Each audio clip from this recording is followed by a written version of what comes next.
Hey y'all, welcome to a special episode. Sequoia and I are live streaming today. What do we do in this moment? Hot topics every social worker should know about right now. Y'all, we are talking about trending and hot topics in the mental health field, and we are so excited you could join us. Listen, so much is going on right now. It's been a lot. If you are social workers like us or any type of like healing practitioners, or those working in caregiver fields, listen, the rise in conservatism, authoritarianism, pro-supremacist-ish is impacting the profession. And we really gotta talk about it. Like it's time to get real about this and how it's impacting us. So we are really happy you can join us live or even watching the playback because we really need to get real about what the heck is going on. Ooh. I know, and for those that are joining us or watching us on the playback, before Biany and I hopped on, we were talking about and using words like the article. One of the articles that we read is very activating. I said that I'm mad as hell. About quite a few things that have been talked about across many of these hot topics. And it's very unsettling, I would say. I have been someone that clearly knows the challenges and the problematic history of the profession of social work. And I also know that social work, there's a distinction within social work related to some of the other mental health professions because of our values. And some of the things that we're going to talk about today, to me, are in misalignment with the values of social work. Um, so yeah, we can just hop right into things. Y'all get y'all tea ready, get your drinks, buckle up, because it's a lot. It's a lot. Definitely. Yeah, be kind to yourselves. Again, this is really rubbing up against our values and also really at the core, the values of social work and our profession. Um, where do we start? I know, I know. Oh my. So, we on our topic list, we had about 10 different topics, and some of those were carryovers from our part one of this conversation. What do we do in this moment? A real conversation with spiritual social workers. We had a hot topic segment in that episode. And again, if you're watching us right now or catching the playback, you can find the link to that either in our playlist, or if you just go to the description box, I linked it there for you. So definitely check that out. But some of the topics that we're going to talk about today are a carryover from that. I feel like we're probably going to have a part three because I don't know how much we're going to get to tonight. We're gonna have like 20 parts for the I rest know. of it. I know for the rest of 2025.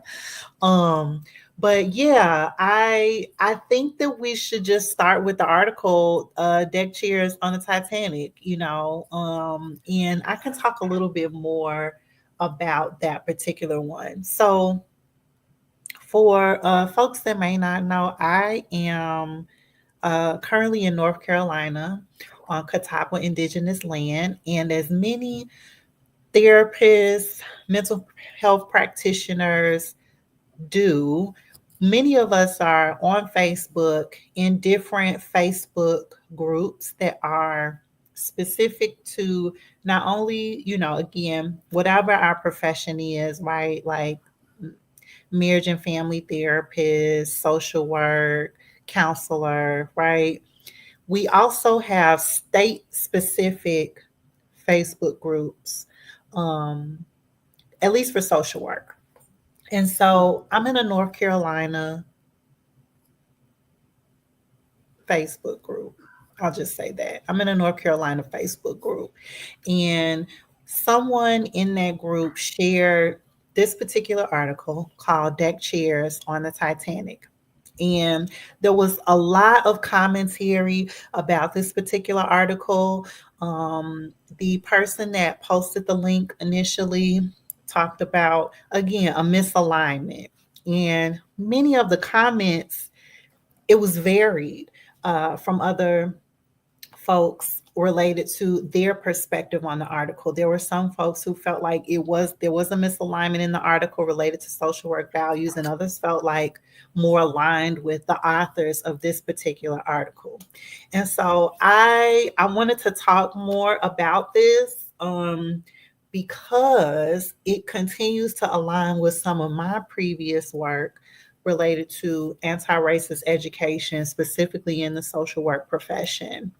And so, yeah, I was about to share, like, we actually yeah, have a resource for y'all where you can access all the readings and sort of files that we'll be talking about. So you definitely want to check that out. yeah. bit.ly/ hot topics RSW, and we'll also link it in the comments for you. This article is fascinating, but deck chairs on the Titanic, just the title. If we can just stay there for a moment, the title is pretty flagrant. It's really charged. So the article we're referencing is from the Journal of Teaching and Social Work, a journal that was just released this year in March. And please don't waste your time or your money trying to get these articles. We have this available for you, and we will share it in our comments, and we'll share it in the bio. But it's written by these two professors who are in the School of Social Work at their respective universities. And their intention is to critically examine DEI, specifically anti-racist DEI perspectives. And so, it's something that it's hard for me I had to sit with this article and read it a few times. I was really upset because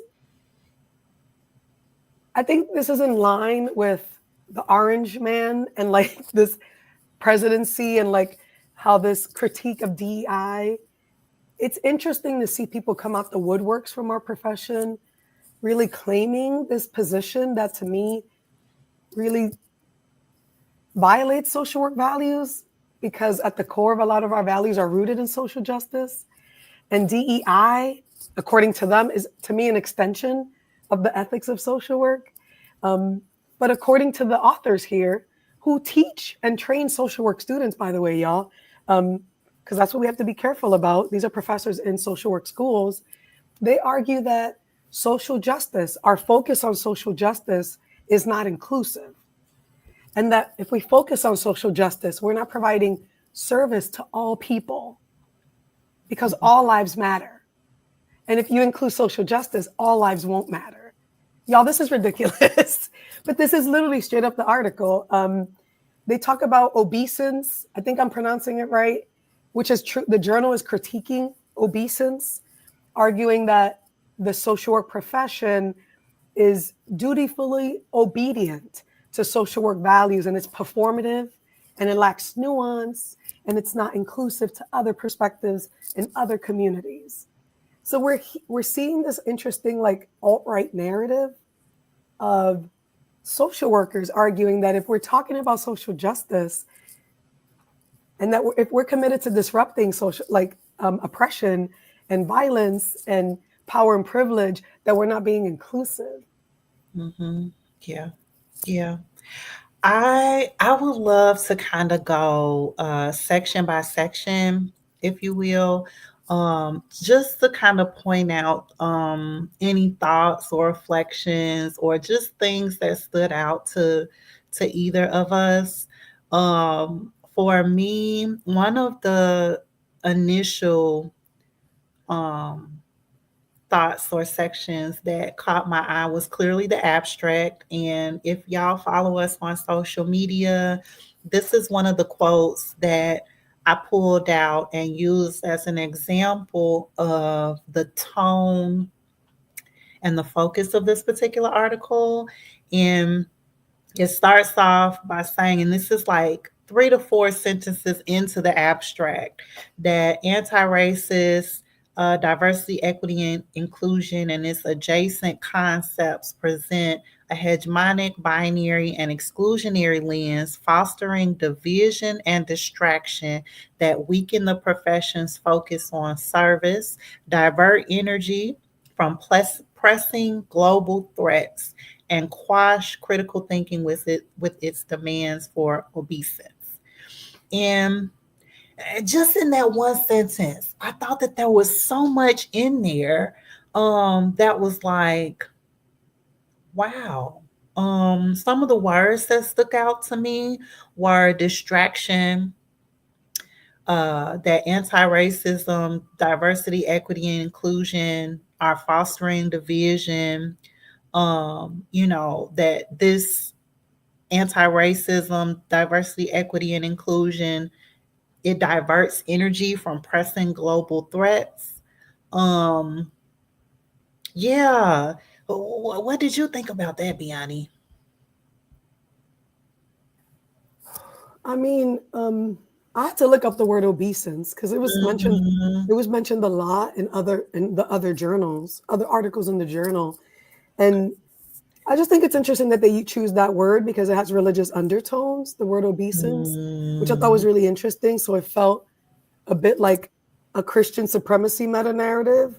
Like throughout this article, it felt very all lives matter, and it Mm-hmm. felt that the idea of critical thinking actually squashes inclusion. Like according to them, critical thinking is a problem, which is fascinating. um, Yep. and really, I think their critique is about anti-racism more than DEI, which is the thing that was so fascinating to me because they didn't mention race not once, Mm-hmm. not Mm-hmm. specifically because they didn't want to come off as racist, even though that's what they are. Um, but it was very much a critique of this shift in social work schools that I've seen even myself um, as a professor, like that we are shifting more towards a critique of anti-racist, like Yeah. having a perspective that's rooted in anti-racism. And their critique is of anti-racism more than DEI, but they don't Mm-hmm. mention race at all, not once. Um, I mean, to quote, they're quoting other people. Um, but yeah, I think there's this idea that if you are committed to anti-racism, that you're excluding other people. That's fascinating. Yeah. Yeah. Yeah. I completely agree with that. I felt like some of the sentiments, um,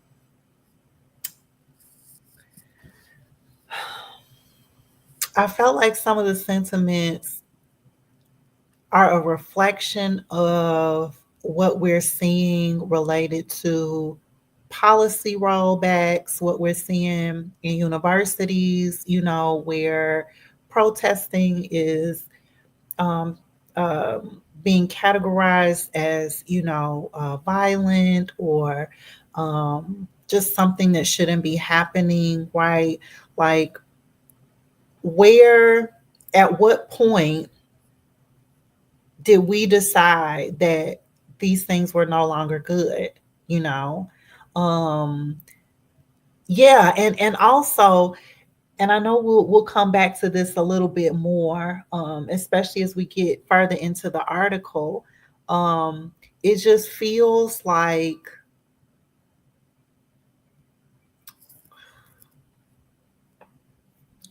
just this push away from even history, some historical context within social work, related to um, race, gender, like all of the things. One of the, let me see, I want to go to, I was going to pull up the article here. Did you have anything else you wanted to say, Biani, about that? Yeah, I mean, I think it's giving me flashbacks to um, I feel like this article screams like white fragility for sure, like white Mm-hmm. tears, but it also reminds me of people I went to school with, like white folks who were very like, I'm a good person and I'm here to do really help people and do good work. But they also were not really invested in the opportunity we had as social workers to really disrupt and dismantle the systems that we're engaging in. Yes. It was Yes. really more about being complicit. And I think these authors slash professors are sort of like, hey, we need to help everybody. And um, right now, everybody's crying anti-racism and calling people out and canceling people. But really, we have to be of service to everybody. So don't critique the systems, work with the system. A good social worker works with the system. Yeah. And I think there's a critique of, which is something we've talked about in the podcast for a minute, where they want us to be good social workers, um, subservient, complicit with the system. They want us to be bureaucrats to the system. They don't want us to disrupt and interrupt and challenge the system. They want us to work in child welfare and help save kids. Oh, but how can we do that when Orange Man and his administration is actually creating policies that are not even going to allow social workers to social work? But Mm-hmm. it is this flavor at the end. I was kind of like, oh, you just want us to be really good social workers to the system. Like, no, don't fight what's happening right now. Be a Mm-hmm. good social worker and just help everybody. Yeah. And Yeah. it feels very, you're basically asking us to roll back all the efforts that social workers have made to make the profession what it is now. Like all the people that came before us that were arguing for us to not just be complicit with the system, but fight it. And so that's the flavor I got at the end. And I know we're going to get into the quotes, but it is a wish for centering. Um, yeah, like a good social worker shouldn't be critiquing. We should just be playing our part. Mm-hmm. Mm-hmm. Mm-hmm. I definitely got that. And especially at the beginning where this piece about where is it? Preoccupation with grievances. Yes. Um and what that how I read that, how I interpreted that was conflict avoidance. I my experience with working with other social workers, especially white women social workers, is there is this acknowledgement, again, and even working with white women social workers who say that they align with anti-racism, diversity, equity, and inclusion.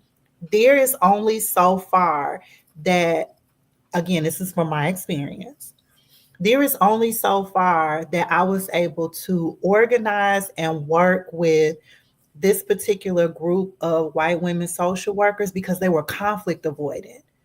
And that, to me, there's like this tone of that all throughout this article as well. There's a lot of language related to being canceled, you know, Yes. and things of that nature. Fear of that, and that's conflict avoidance. And how can you be in relationship, as this article points out and talks to the crucial aspect of relationships related to these dynamics, but then be conflict avoidant, not want to hear grievances from people, you know, potential, I don't necessarily align with cancel culture, again, because that dynamic has a different impact for especially black bodies, but this fear of accountability is really what it is, so Mm-hmm. I thought that was interesting as well. Ooh, I love that. Which is really aligned with why there's no clear conversation in this article about anti-racism, because then they would have to be held accountable to their white fragility. Um, which is funny. I keep saying white fragility. I'm like, where is Robin D. Anyway, sidebar. I'm like, what happened to her? um, but Listen, and there's also and I was gonna say, and they were the ones that were probably organizing, brought Robin DiAngelo to their campuses, had book yes. clubs about that damn book, and then here we are. Tell y'all if y'all watching, let us know where she at, because I don't know where she at. I want to know what happened. She's like a blip. I don't even hear about her anymore. But yeah, I also think it's interesting that they were calling for like intellectual humility when one of our code of Mhm. ethics is actually cultural humility. I thought that was very fascinating. Their use of language here was deliberate, and it definitely screamed supremacist. It Mhm. screamed anti-black. It screamed. It was so fascinatingly like academic speak, Mhm. but very violent. Like their Mhm. language was pretty violent. It just came It off was. like sprinkled with, a toxic cake sprinkled with like rainbow sprinkles. It was Yeah. pretty dangerous to consume. Um, but yeah, the idea of intellectual humility and the critique of quote unquote cancel culture is fascinating because I'm like, intellectual humility or cultural humility? Because like, what is intellectual humility? Us having to tolerate your white supremacy in our classes? Exactly. Like, Yes. like Yes. we're supposed to take that. That's what you're Yes. asking. That's really what they're Yes. asking. Yes. Yes. That's absolutely what this article is about. When we're in conversation, be okay with somebody playing devil's advocate with the Right. devil's advocate energy, right? Like, yeah, When the no. devil's causing us harm, impacting our ability to live, thrive, Mhm, but we could play mhm. devil's advocate, right? In the Yeah, ivory tower. yeah, yeah. Let me see. Something else towards the end of that first paragraph that I thought was again, some of the language that they use, we applaud this particular article author that they quote throughout, and Biany had mentioned that this particular author, many of the other um, contributors to this particular article quoted from this author. But they say, we applaud the author for the courage it takes to plainly decry the virtue signaling, thought policing related to anti racism, intersectionality, so on and so forth, in the guise of social justice. Okay. They're doing So much there. exactly what the Orange administration is doing, like co-opting our language. They're like taking quote unquote social justice, abolitionist language, progressive Hmm. language, and Hmm. and turning it and trying to um taint it and trying to just Hmm.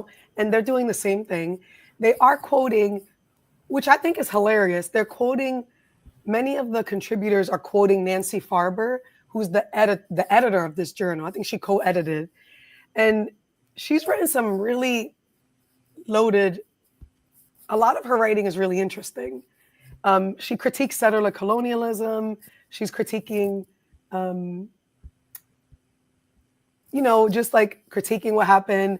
Like she's critiquing people who challenge Zionism. So Hmm. Nancy Farber edited this journal, and so a lot of the writings really align with the article that they're quoting, which she wrote, I "The think it was Dystopian World of 2023. Social Work Mhm, Education," and mhm. she's really critical of social work education um, and our failure because of our focus on social justice. Yeah, Um, yeah, it's pretty interesting. mhm. Is there anything else that you want to highlight? I could jump down to the section where they talk about convergence of anti-racism, Yep. diversity, equity, and Yeah. Feel inclusion. free. But is there anything in that like historical part that you wanted to talk about? I think the historical part for me felt just so disjointed.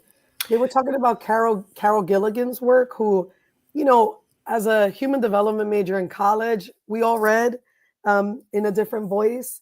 I'm not sure Gilligan would be happy with the way that they misrepresented her, to be honest, because I'm kind of like, what is going on here? But they focus on gender, and they argue that that in some ways they really hold on to gender essentialism, being like the male voice and the female voice. That was it. That was the whole conversation.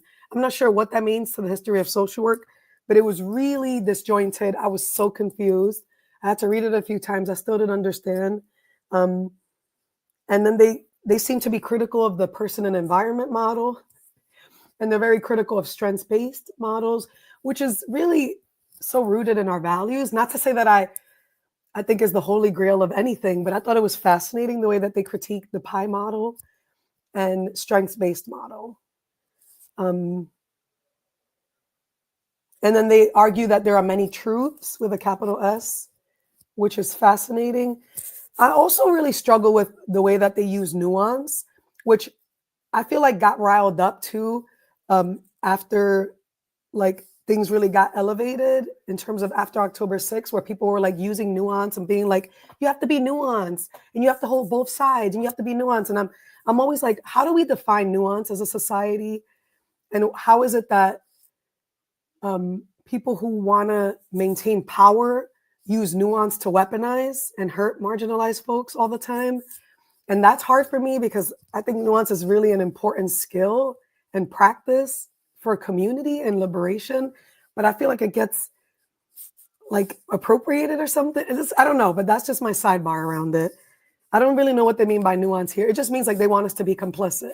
Like, I don't know anything else, but that's all I'll say about that weak section about integrating perspectives.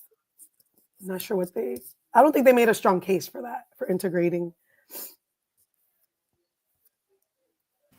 I love all of that, and I definitely agree about the disjointedness of that particular section. I think that the examples that they gave related to the different identities that the schools of social work across the United States have developed for themselves, and really, um, when I read the identity more as like specialty or focus areas, that the different schools that they named. And then at the end of that, they talk about how now, because there has been this focus on social justice, and then more specifically anti-racism, diversity, equity, and inclusion, it sounds like they're trying to make the case that there isn't a thing anymore, that just Right. because there is this focus on social justice, that this identity somehow, or these specialty or focus areas, have become non-existent, which is not true. Yeah, they also kind of made a joke and then tried to act like it's not funny. They were like, they're Mhm. trying to banish the word field, Right, to, right. to argue like none of those things are really important. And it's getting ridiculous because now they want to banish the word field in our profession. Yes, yes. I want to get into this next section, because this one, I think, out of I don't I maybe out of the whole article, this whole section, convergence around anti-racism, diversity, equity, inclusion, really blew me away. Um, they start off this particular section trying to make it seem as if anti-racism didn't really become there wasn't this hyper focus on anti-racism until Trayvon Martin, Michael Brown, George Floyd, and then Ibrahim Kendi. Until these names kind of come into our sphere, and the incidents around many of these things and the murders around many of these people, that we didn't have a clear or a strong, or there wasn't any work being done prior to these things happening. And I'm like, again, this piece where I feel like the social work history and what Black social workers, Indigenous social workers have been attempting to shift this field into, it just completely got erased.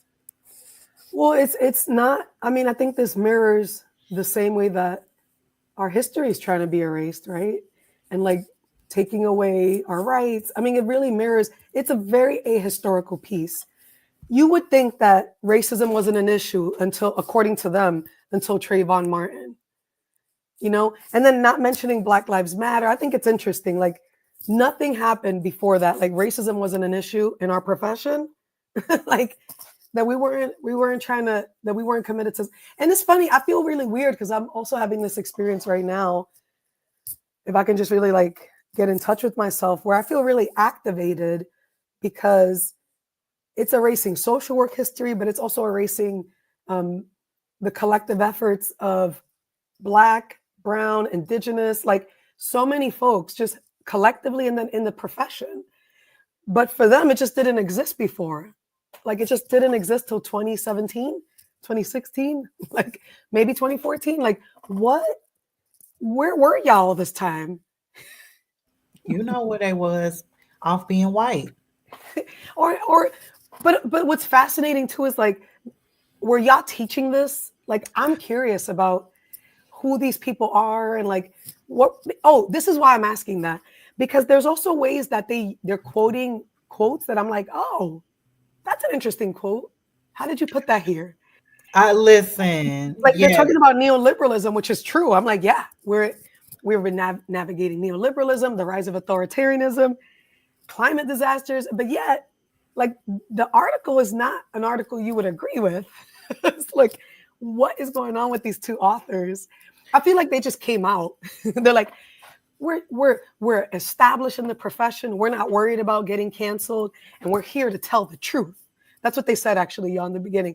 We're here to tell the truth, and it's like, so y'all was hiding under a rock, acting like you were like down, and now you're not. Like, Your point about the quotes that they use is really interesting. And really, I guess misrepresentation is the right word. I found it astonishing that they quoted Alan Detlef in that, right, in around those sentences where they make the joke about removing field, yes, and I'm like, I find it very interesting that you're quoting Alan Detlef as a way to support this racist article about social work. Alan Detlef is the person that was out of the administrator that was out of Houston that got fired. When was that? Maybe 2, 3 years ago, because he made some statements about what was going on related to anti-racism, racism, and things like that. Now, mm, I have some other things that I could critique related to Alan Detlef, especially, aligning his proximity to Black social workers. But I'll hold that. ooh, I'll hold yeah, that for another day, but I would love to hear his thoughts about being quoted in this article, in this particular paragraph, and right under that field comment. right. Especially when he's about abolishing the child welfare system. So why would Yeah. we? Yikes on bikes. Yikes on Right, bikes. right, for real. So there is a way that they're also like, I mean, like this administration and like what we're seeing in this moment, using our theories, our perspectives, and then trying to Yes. turn Co-op. it. It's Yes. definitely Yes. That's co-opting. what you Yeah, said earlier. yeah, it is co-opting, Co-opting it. and Yeah. Yep. yeah, and I feel like they're trying Mhm. to co-opt the social work profession, trying to tell this narrative about social work that's actually not true because it doesn't align with the history of social work. Yes. And that part I is interesting completely to agree me. with that. I completely agree with that. Yes, because it does read as if, again, there's this separation, um, related to service and social justice, or service and identity, and that's not how social work operates at all. Was there anything else in this particular section? No, but now I'm starting to think about the child welfare system. And like, but it feels connected. I don't have anything else right now. Okay, okay. Let's see. But y'all, we're referencing an article that you don't have to get yourself. Check out our bit.ly link. We created the resources for you. bit.ly/hot topics RSW. You can get this article and many others. And even the ones that we're going to be referencing today or for part 3. So check out our resource for you. Thank you so much for yeah, just reminding folks like how they can follow along with us.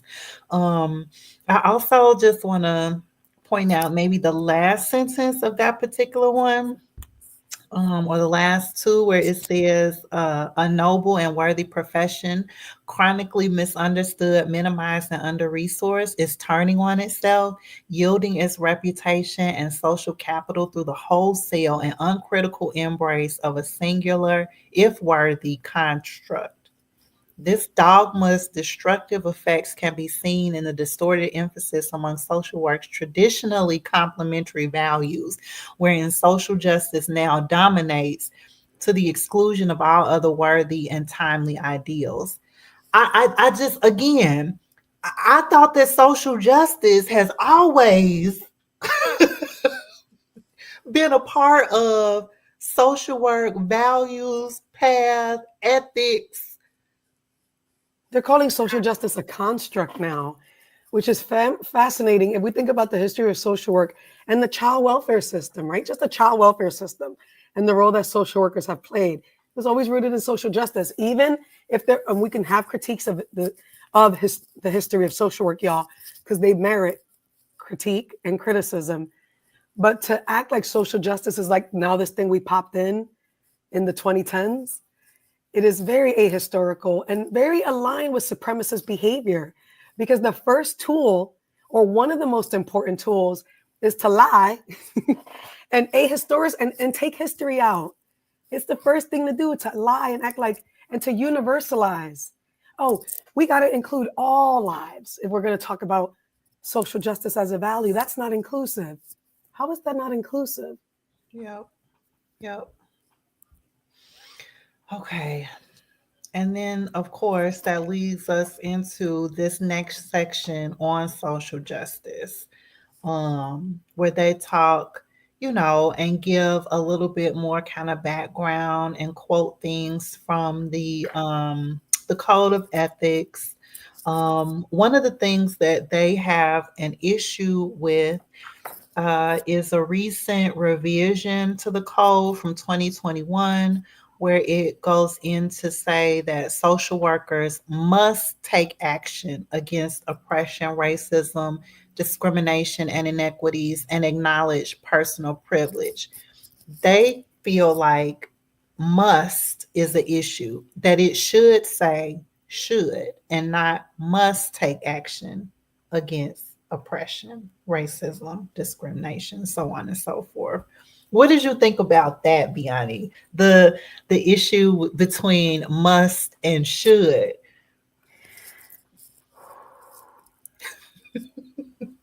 I mean, this section was wild because yeah, I feel like it was violent, to be honest. And I also think what they say after too, like, are we not real social workers if we're not committed to social justice? Are we just sellouts? And I don't know what happened. Somebody must have called you a sellout. It feels really personal. It feels really personal. It feels like something happened. Mm-hmm. They're also saying that they're not understanding why our ethics tell us that if we are not rooted in social justice values, that it's unethical. It is unethical. But they're arguing that it shouldn't be seen as unethical. Yeah. That it's okay for us to be racist and then work with a family of color. Right. It's Right. okay for Because you it's to just about service. like Because it's just about service. Because all lives matter. yes. Yeah. And I'm not saying that it's not okay, because many of us have been in situations where we've been of service to people whose values don't align. That's not, it happens all the time in our profession. But for you to say that that's unethical is fascinating, because our work is also rooted in social justice. Like, yes, I might work with somebody whose values don't align, but we hope that in the working together that we can change, right? That change is happening. How can that not be the goal, one of our ethics in our profession? But it feels like somebody hurt your feelings, honey. Like something happened, because this feels really personal. Like they were like, oh, the invectives fly. Now they're calling us out and telling us that we should be rooted in social justice. And that's not inclusive. Because for them to acknowledge social justice as a value, they have to acknowledge that supremacy exists, that colonization happened, that settler colonialism is still happening, that there are things wrong in this system. They would have to acknowledge that. But I think there's something around this avowal of social justice as an ethic that to me is about maintaining white supremacy. Definitely. Definitely. I one of the things that this that particular section, and then it comes up a little bit later, they the authors present and talk about social justice as if, or social justice, but then also the example that you gave about just being able to provide service to folks, who have different values and things like that from you, but they are bypassing bias, and as if that is not even a factor in that dynamic, Right. as if harm cannot happen, when someone does not have a critical lens around their stuff or the things that we know are present with our clients and the systems that they navigate and are involved in.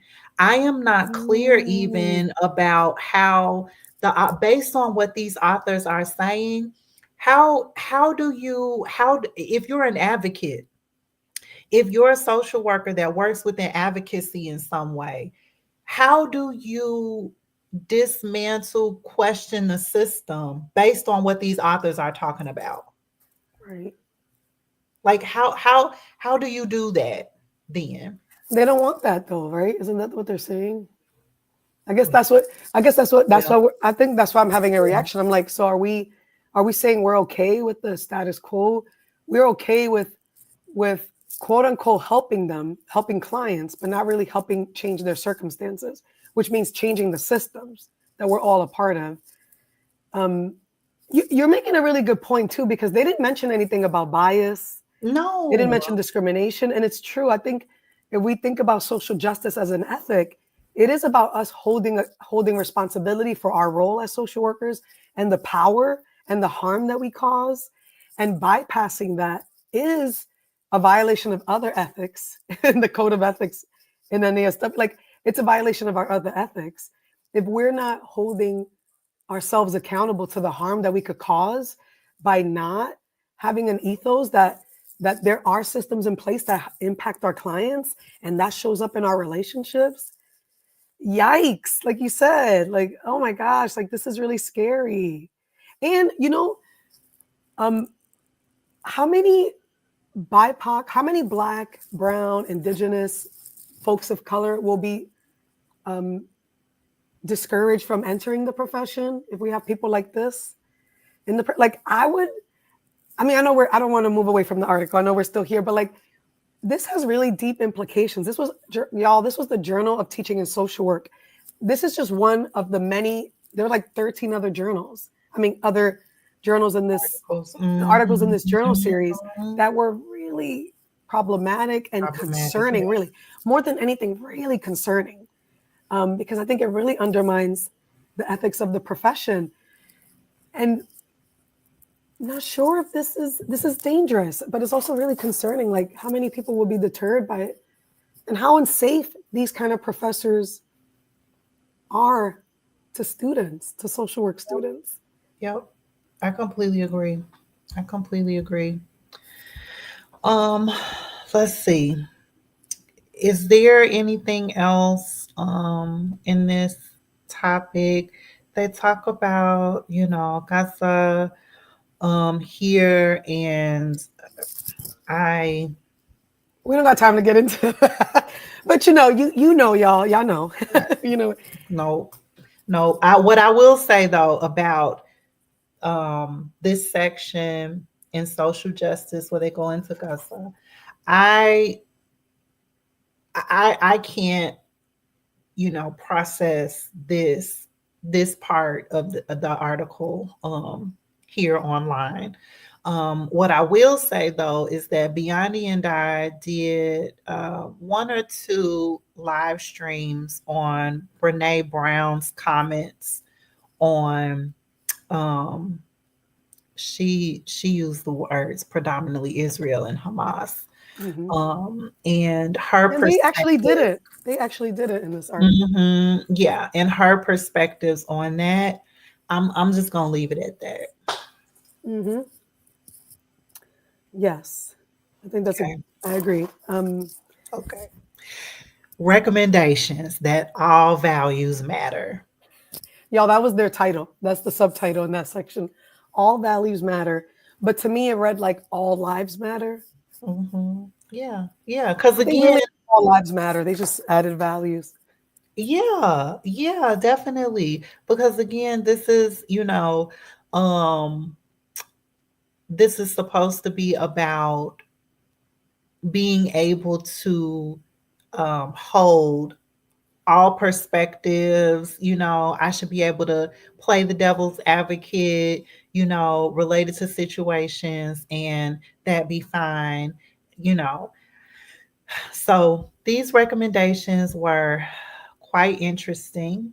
Um, the section that kind of stood out to me, um, and they have, it's 1, 2, 3, 4, 5, 6 bullet points of recommendations that kind of filter in and out of each other, meaning that they complement, if you will, each other. I thought that these recommendations were scary, um, because I would never frame social work, service provision with students, supervisees, folks that I'm doing consultations with in this way ever.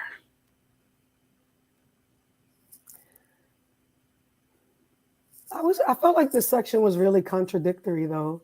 And I don't know if it speaks to the internal tension that they had, both of them in Mhm, writing this piece, but mhm. it was um it was a call for us to like center all the values of social work, but they didn't even center all the values of social work. No, So it was really confusing, but they were like social justice, competence, integrity, service, respect for others, dignity and worth. Um, but you left cultural humility out. You left so many piece components out, like self-determination, which I feel like was strategic because we know that the ethic of self-determination came from the struggles of Black social workers and like BIPOC social mhm, workers and asking mhm. and demanding for that from our profession. But it felt very all lives matter. It felt like these core values are universal to everybody. Yeah. And again, universal meaning white. And um, but yeah, it was really a contradiction. Again, like using, yeah, I just felt like this wasn't really clear to me, and I Mhm, left feeling more confused. mhm. Um, and they mentioned social justice requiring competence. I don't understand what that means. This one, yep, this It was very recommendation, confusing. it was very confusing. Again, I feel like um, these thoughts needed to be fleshed out a little bit more. The next one, contemporary practices require competence. I said in my notes, I said this whole paragraph, child. Um, the wholesale mandate to center anti racism, diversity, equity, and inclusion by definition means that other material foci and priorities are moved to the margins. The knowledge base for effective social work practice grows every day, yet the time required for the terminal MSW degree remains fixed. Social work must rebalance ADI with other theories and competencies to add discoveries, innovations, and accelerated knowledge, so on and so forth. I found it interesting, that there was this inclusion of, again, these, and really what I read this as is like evidence based practice. Hmm. Um, kind of language, like neuroscience. We need longer social work programs because we need to teach anti-racism, diversity, equity, and inclusion from a neuroscience perspective, from a big data perspective, from an artificial intelligence perspective, right? Like very much getting away from um the like narrative or expressive or connective communal kind of mindsets that are associated again with anti-racism, diversity, equity, inclusion. It's not to say that there isn't any data about these things, right? But this language that they're talking about that's missing, I don't know. It's interesting. Well, it's back to also what bothers me in the Mhm. first sentence you read is like turning like appropriate misrepresenting intersectionality to.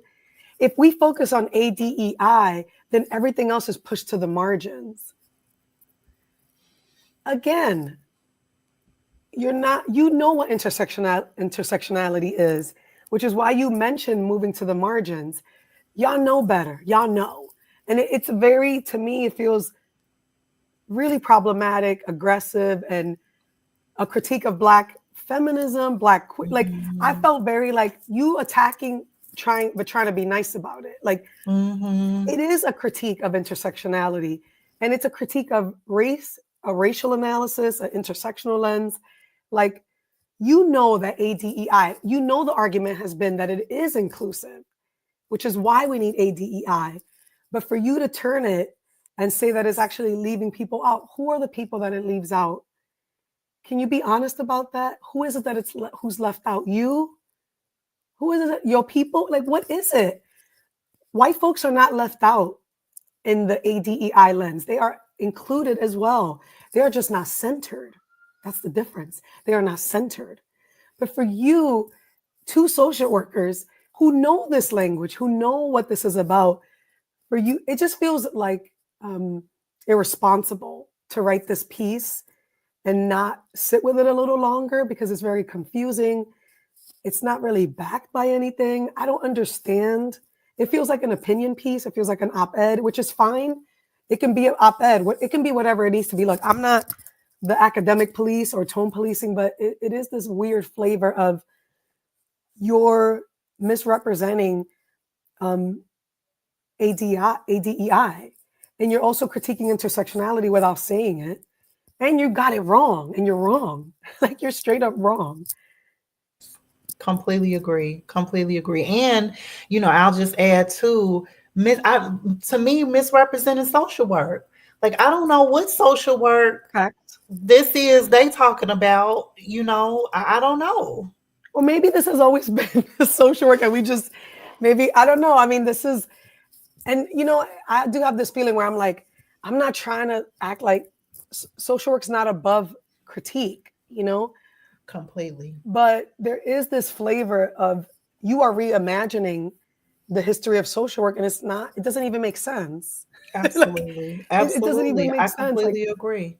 I completely agree. Again, this language as if social justice has taken on a different form or shape or something, and it's like, no, this has always been a part of it. Now I would say social justice has maybe expanded in the sense of getting a little bit more clear, more focused about uh what should be in the room and what shouldn't. And so again, back to this point about must or should, you mhm, know react to dismantle, right, racism, so on and so forth. Like, yes, that's what social workers should be doing. And again, mhm. there's this piece there that it just feels like they're suggesting that there shouldn't be any type of systemic questioning or change or work. And if we go at social work from the perspective that they're presenting, it's like you said, like we're just, you know, doing our doing our jobs and not questioning anything, just being cogs in the system. And that is not what social work is. But maybe this journal is the path to more like perspectives like this, which is the part that maybe is Mhm. activating for me, that Mhm. people are co-opting social work, even though it's funny, Mhm. Nancy Farber was, that's what she wrote in her article that I have not finished. So just want to say I don't have anything more to say about that person. But, this idea of like they're wanting rebrand social work, Yeah. to rebrand social work and distill social work and make social work ahistorical and take out all the efforts and labor and movement work that got us to this place of what social work, social, the part, right? Because you're taking social justice out, well, then you're taking out the social part. They just want us to be workers and complicit Yes. in the system, and that the Yes. origin of our profession is a critique of the system. Like even the way they were critiquing Pi, like the person and environment model, I was like, this is very interesting to me. That's what this is about. They want us to be a different profession. Like they want us to not be social workers, then maybe do something else. Like it isn't. Yep. Uh, um, So much, so much. I, also want to just call our attention to the time. But this is the last sentence, the last question in the article. Can we suspend the vigorous policing of thought and utterance that has characterized the last decade and focus on the issues we all agree are core to a more just world?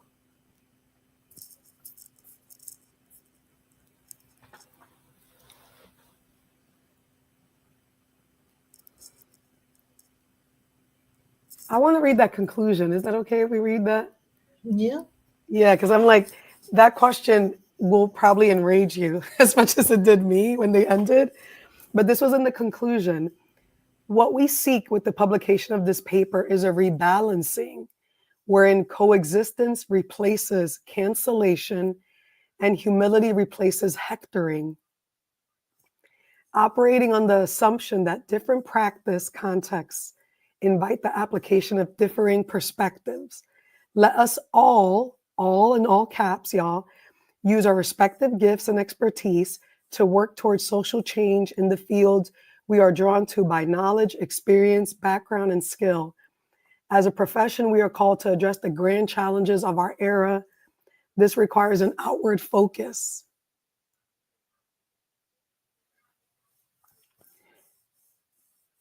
Ooh, you're muted. Outward Yes. focus. Right. Outward focus. Mm-hmm. I think, Sequoia, Again, you're right. This is the idea of like not looking at ourselves, not looking at our biases. yeah, Absolutely. yeah, yeah. That social work is not political. Right. And that it's not about us looking at ourselves. We're here to Mm-mm. serve and save people. I feel like it's about saviorism. I feel like there's a reclamation. They want to reclaim white saviorism. They want to bring back the saviorism, right? Because it's like core values, all values matter. Let's be humble and let's come back to what really, let's rebalance the scales. Let's come back to like the core of where social work is. I don't know. I don't know. This article was very frustrating. There was another part in the and I'm sorry, I just want to go back to the I got more time.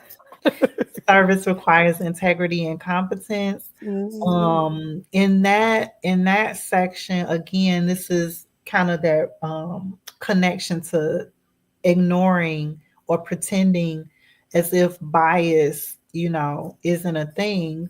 Um, they talk here about let me see.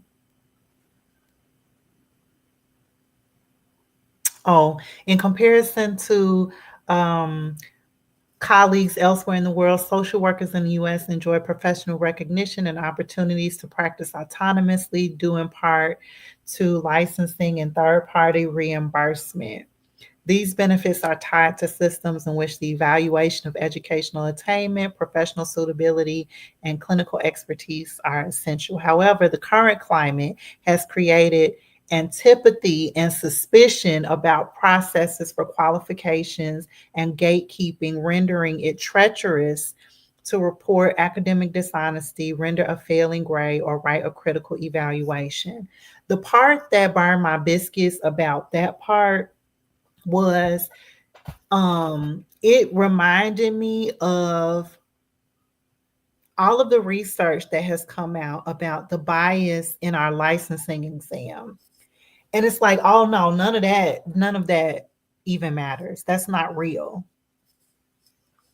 Yeah, because it's like you're saying, I think this whole piece to me represents the shift that we're going to be seeing around this like um, move towards like neutrality, moving Mm-hmm, away from social justice, mm-hmm. like assuming sameness. Like it feels very like deep regression, obviously, but Yeah, it feels like we're going back to a weird time or we're going towards a moment, and it feels really scary for the profession. Um, it's not surprising, but it's still scary, you know? definitely. Because I want to be clear, like, y'all, we've been around for a while. Like, we are critical of the profession and the systems.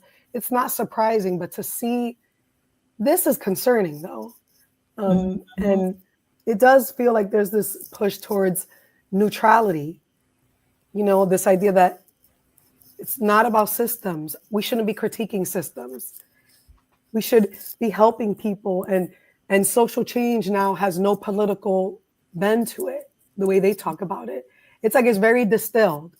All the flavor, all the sauce, all the history, all the work, all the efforts, all of that is taken away. And we just have social change. Like, Yep. you know, Final thoughts? I don't really want to end here, but I know we have to stop. I That's know, my I final thoughts. know, I Um, know. but I also, yeah, I just think yeah, I don't want to end on a note of like, oh, we should be really scared. I don't actually think that's true. I don't think we should be scared. We should be concerned. We should be aware. We should stay um, conscious and aware of like what's happening. Um, and yeah, for us as social workers, I guess my final thought is like, come back. We're going to be having more conversations like this because we need to stay in the know about what's going on. Um, and again, if you want to check out these resources, we have them for you. Just check out the bit.ly, Hot Topics, RSW. You can get access to all of these if you want to read them. Also, you don't have to read them. You can just watch this episode. um, but yeah, it feels concerning, but Yeah. not scary, if that makes Yeah. sense. Yeah, definitely. And I appreciate that. I think that it is important to be in an action oriented mindset right now, as opposed to, yeah, the energy of, our other experiences related to the political climate, you know. Being a part of the podcast when we live stream, being in the comments, being in community with other folks that align with your values, folks that can continue to support in the dismantling of these processes and these experiences and these ideologies that we've all grew up under, been socialized under, professionalized under, as well. As Biany mentioned, there's the links related to the articles. I also want to just mention to definitely check out the in the description box. I also linked the social work cares, the social workers for anti-racist education, um, edited the advances in social work journal from 2021. I think there are like 20 articles in there that are really amazing. If you also search that journal and social work cares, there were some public talks with the authors as well. Be in community with us, read, we can read these things together.